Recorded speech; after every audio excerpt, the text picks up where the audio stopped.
this one is what I would say. Most people do buy sausages quite regularly, and if you're really stuck, your people coming over, this is something most people probably have in the house. So it's a lovely recipe. Okay. I've got some beautiful chipolatas here. My daughter loves mini sausages, but you can't always buy them. They are usually out to Christmas time, but if you want them for another time of year, they're not. So this is a little trick for you. We're going to take our chipolata and we're going to twist it in the middle. We get 2 little sausages. They're not perfectly even. And we're just going to snip it. And then I get 2 little mini sausages. Okay. And now we've got to do the rest, Charlotte. Okay then. Put it to work. Right, let's try it. You're making it look easy, but I guarantee I'm going to... Break one?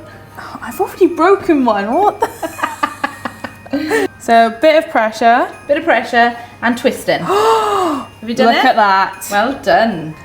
Right, let's see if I can... I've broke one now. Oh, it's a curve. I think it's one you picked up first. No. So, talking about food. Yes. When did you start cooking? Where was the passion started?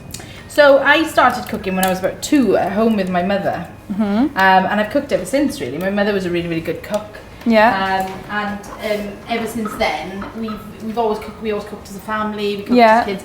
My mother's got a really old cookbook that she used to write in everything we made. And there's an entry in there, because I've got it now, from 1987. I was born in 1985, and we were making rum truffles for Christmas. This needs to be made into a real cookbook for everyone to buy. Yeah, well, that is what I need. Most of my recipes sort of stem from there, and then obviously I'm adding my own twist. But like my Welsh cake recipes, my mother's, my scone recipes, my mother's. Although it has changed slightly and been updated slightly, but yeah, the basics and the bones have come from my family, which is the best way to be, really, because that's what you know, that's what I love, that's what I grew up with, and those flavours still stay with me now.